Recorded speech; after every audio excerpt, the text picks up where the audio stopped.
services. I'm not using Amazon Web Services. Neither am I.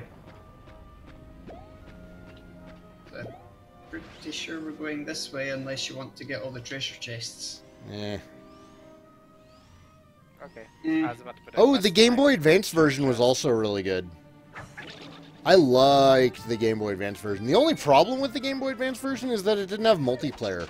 But you could actually, like, level up characters and trade them with friends. That was fun. Sounds. I like how absurd the Game Boy Advance version got, too. Because, like, originally, the final boss of the game was just, like, a badass. But with the Game Boy Advance version of the game, like, he turned into, like, fucking Tetsuo.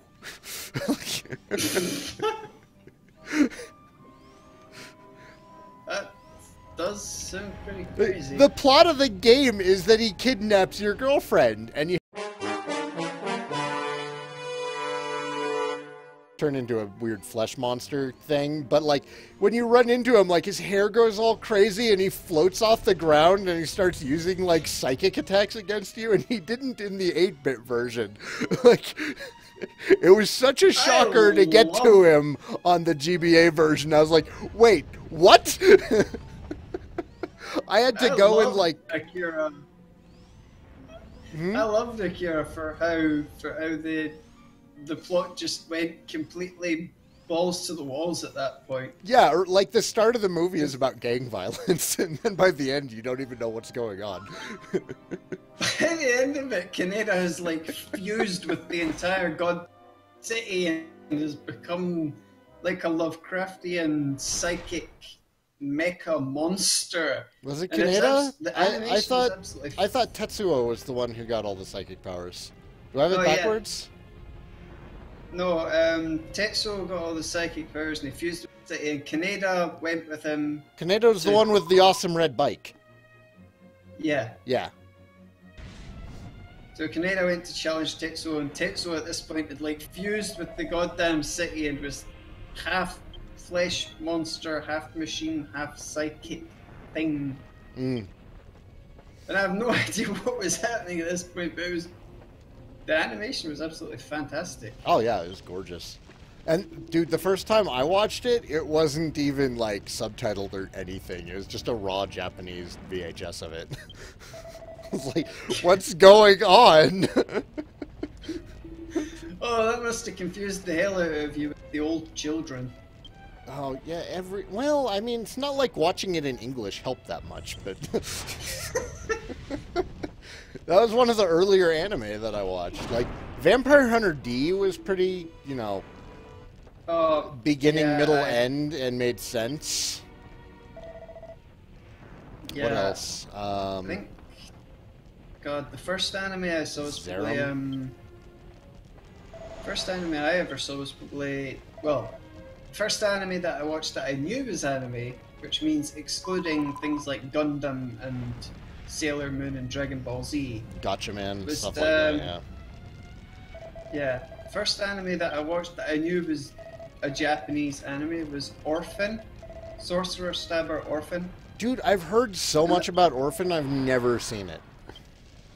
It had a crossover novel with Slayers. Did it? I remember it had a PS2 game also. Yeah, it was the PS2 game that got me into Orphan, the anime series, and it was quite a while afterwards that I learned that Orphan and Slayers had a crossover novel, which still hasn't been translated into English.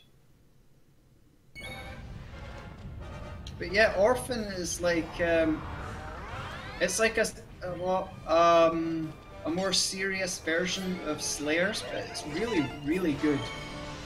A hell of a lot better than the PS2 game would lead you to believe.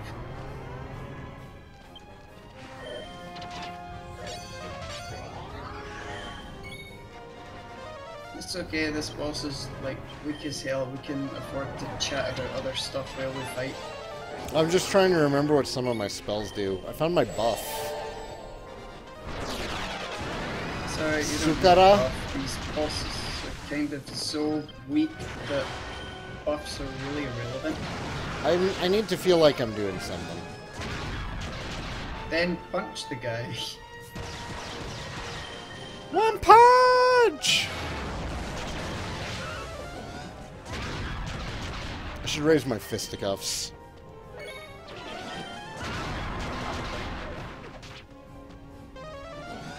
Yeah, Sci-Fi Channel. That was how I saw a lot of anime too, Mizu Otaku. I also saw,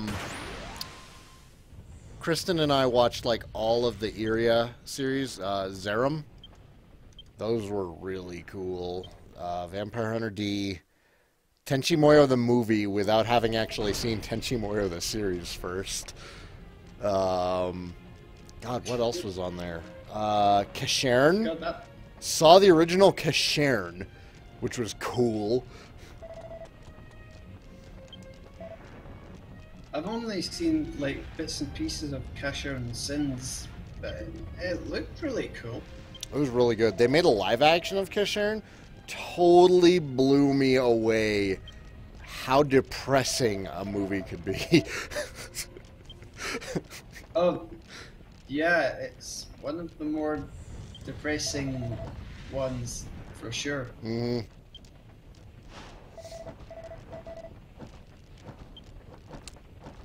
Never saw any Gigantor.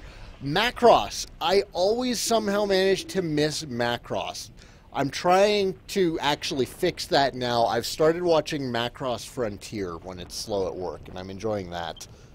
I'm pretty sure you've seen at least something relating to Gigantor, because you mixed that with Giant Robo up a while ago, I think, on one of the... I think it was during your Mother... or Earthbound Zero Mother 1 stream. Well, like, because I know of Gigantor and Giant Robo because, you know, I've watched, like, you know, history on anime and stuff like that. So I'm familiar with a lot of the post-World War II animations that came out, but I haven't seen them. Right, okay. Because you were calling the giant robot that showed up in the ruins in the middle of the desert, you were calling it Giant Robo. But it was like, no, that's Gigantor, you fool. Yeah. And you were you looked it up on Google and you were like, oh yeah, what was I thinking? Yeah, it's Gigantor. Oh, Blue Seed. I remember Blue Seed. I never finished that one. That one got depressing too. But yeah, I finally finished watching Space Dandy and Saigan. You need to get back to that because it's fantastic. I do need to get back to Space Dandy. Right now, we've been watching Haruchika. We've been watching Konosuba. Holy shit, Konosuba's funny. That one is worth watching. Konosuba. If you like that one, you should check out. Oh, I don't know what streaming service it will be on, but Leviathan: The Last Defense. That one's on. Really similar. It was a really low budget anime by Gonzo, a studio that everybody thought was dead, and it was for a mobile card game. No, not any more mobile games. No, we tried watching Divine Gate. And Divine Gate is also based on a mobile game, and it was terrible. See, the thing is, Leviathan: The Last Defense was very, very, very loosely based on the mobile card game, and it diverged so far from the card game that it was like watching a Dungeons and Dragons session go horribly wrong. What Dungeons and Dragons session doesn't go horribly wrong? No, I've been DMing since I was like 12. I think I've had all of like 2 sessions go the way I planned. Okay, but like the dungeon master had like a character who was trying to railroad the characters into following the plot, but the characters were like, yeah, fuck that. We're just gonna dig around at the beach for a while. Goes.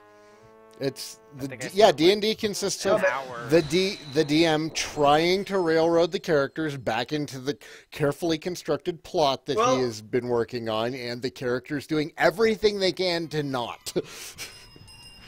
Also, Right, hi, well- Gary, welcome to the stream. Leviathan: The Last Defense was Yeah, what's up, Ricardo? like And Jink, that's a it was like- good anime. yeah. Oh, Great Teacher Onizuka. I loved that show. But yeah, it was Leviathan: The Last Defense was like a Dungeons and Dragons campaign gone so far off the rails, the dungeon master just didn't know what to do anymore. But with dragon girls. Yeah, I'd watch that.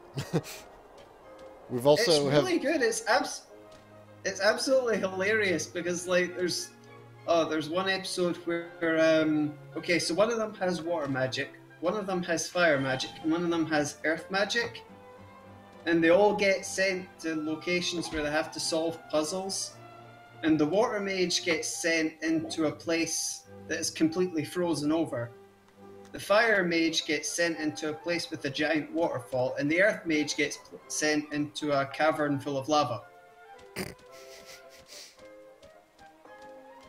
So they've all been sent to the wrong location, and they're trying to work things out. And one of the characters is like, so, see, Leviathan is like the water mage, so the fire mage stuck in this place with a waterfall was like, I bet Leviathan wouldn't give up in this situation. And then there's a sudden like scene shift to where Leviathan is, and she's trying to break the ice with her water magic, and she's like, this is impossible, I'm stopping right now. What else are we watching? Grimgar of Fantasy and Ash. You need to pick that up. You're watching like everything that I'm not watching. It's I don't know. It's still in like this weird place where it could either turn out to be really good or really bad. Like we're 4 episodes in now, and I'm still kind of like I have mixed feelings on it. I look forward to each new episode, and then there's also part of me that's worried that it's just going to be a complete waste. Where are we going? Going to the Bear Mosu. We need to go to... I think you need to go get the quest again, don't you? Back to Kran's house again. Kran's house again? Okay. But it's been interesting because, like, you know how you have all these fantasy anime where it's like, oh, school kids wind up in this fantasy world and they're fighting to survive, etc., etc., etc., etc. Oh. Grimgar Konosuba shows, like... that. Yes, Konosuba does that hilariously. It almost feels like a spoof on really that. does. But Grimgar has taken like the hyper-realistic approach in that they are shit at it. They are so bad at it. They don't get their first goblin kill until the end of like, or it's halfway through episode 2, and it's just a fucking mess. Like it's like a D&D game where nobody's rolling higher than a 5. Meanwhile, Konosuba They're is so like bad. the one where everybody... Meanwhile, Konosuba is like the one where everybody except one guy has rolled a super high-spec character, except they've specialized in one specific thing that will never, ever, ever be useful outside of extremely specific situations. I love how he's surrounded with these people who should be amazing, and they're just totally inept. Meanwhile, this guy's just rolling straight 20s. Oh my god. He's so bad. They're like, wow, your stats are really terrible. You could be a merchant. Did you Yes, see the most Mizu recent Otaku, episode? I've seen Dragon Half. I used to love Dragon Half. It's been a while. Did you see the most recent episode of Konosuba where he learns the thief skill? Yes. Dude. He's like, his luck is the only stat that is like above average apart from his intelligence. So whenever he steals, he always steals the single most lucky item that you can steal from somebody. And meanwhile, he's completely confused. He's like, well, the steal item is supposed to be random. He always gets the same thing, though. So... God, I love the scene where when they're in the bar, the woman's just like, he stole my underwear, and then he told me, if you want it back, decide what your underwear is worth yourself. And if you look at the background, every male character is giving the thumbs up, while every female character is giving him the evil eye, glaring at him. Dude, the scene after they fought the giant frogs with the mage and they get back to town, and the girls are like covered in slime from getting eaten by the frogs. It's just such a fun show. It's so much fun. My favorite is the paladin lady.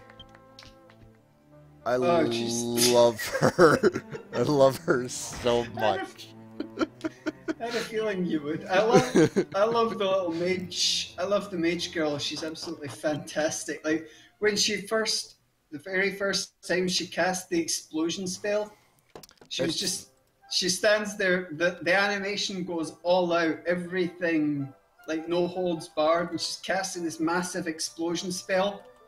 And then 2 seconds after the spell, she just drops to the ground and slides down the hill. Passes out. I got teleported into the desert. Yep, I'll be there soon. Yeah. Well, it's about 10 o'clock. Can we end this now? There's only one boss left. But it's near 10 o'clock, and I haven't, like, gotten to spend any time with Perry in, like, 3 days. We can finish this next time. The boss is like right in front of you and will take less than 5 minutes to beat for sure.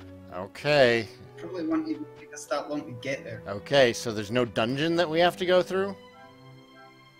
A very tiny dungeon with weak monsters that will ignore you. I'm looking at the clock.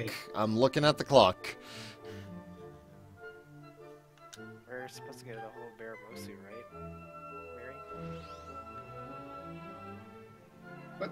Baramos? Why? What?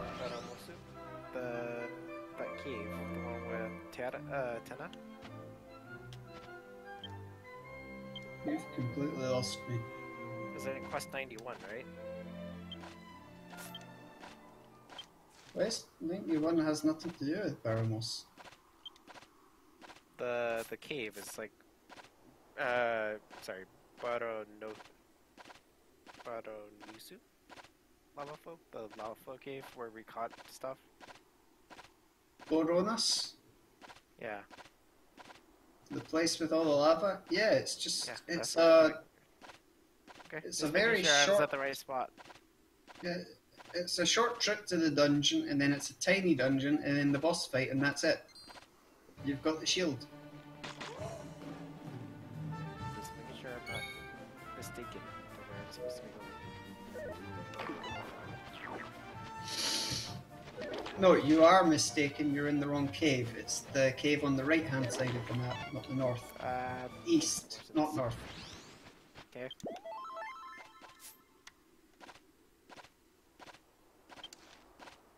Saigan got quiet. I think he wants to go to bed. I think he's just ignoring us, telling him that everything will be over soon. I'm riding on Cranberry's horse right now, and I'm looking at the clock. Hey. What? That was not a euphemism. It sounded like it. The entire stream has been euphemisms. Why would that not be? That was not a euphemism. I've ridden on Cranberry's horse tons of times, and it's never been a euphemism. Mary! I'm sorry, but the way you said that... You made it sound so casual, like it's an everyday thing. Oh, yeah, I've ridden her horse tons of times, if you know what I mean. Wink, wink. Except that wasn't the town. I mean, I can make it worse. Please do. My ass is raw from the amount of time I've spent riding her horse.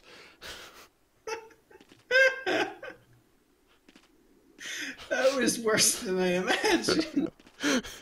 I knew you were expecting something bad, so I was like, all right, let's go to 11. I wasn't aware your interests entered that domain. Blue